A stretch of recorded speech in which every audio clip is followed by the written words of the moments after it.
And so obeying God is not just this like, okay, God said it, I believe it, that settles it. Sometimes that's true. That's a statement that people say. A lot of times God says it, it's very hard to believe, and it feels like anything but settled. And that's where faith and faithfulness comes in. Because here's the difference between their story and your story. Here's the difference between, as we read this text, this scripture from Matthew that we've all read a bunch of times, and your story. You can read the story and you can say to Joseph, you're like, hang on, keep going, keep obeying, keep trusting. It's going to work out and it's going to be the greatest story ever. And the reason you can say that is because you see the ending. You see how it all ends up. But in your story, you don't see the ending. You only see the middle. You only see where you are.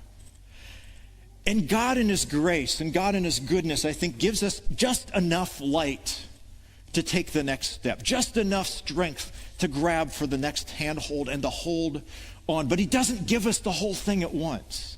And we really wish he would. I, as your pastor, wish that God would say, here's how it all works out. And I could say, yeah, that's hard, but I see how it matters, and I see how it impacts the next step. And I can take this difficult step because I see where it leads. And I think even as we're taking these steps, most of us are aware that this is not a one and done. There's always steps to what God is leading us to. But a lot of times there's a lot more steps than we thought there were steps. And a lot of times, I'll just speak from my own life, there's these steps we take that seem like they're going in the opposite direction.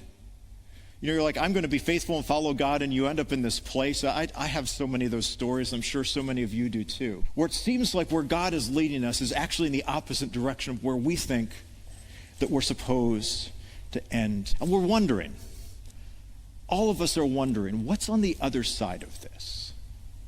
What's on the other side of obedience? Why am I here? Why am I in this circumstance?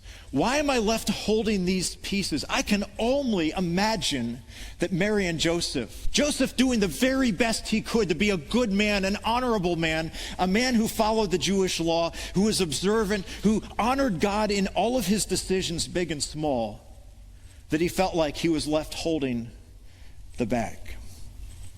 Because here's what happens with obedience. When we follow God in obedience, it's often through tremendous inconvenience and even difficulty. But only with the benefit of hindsight does it ever look like blessing.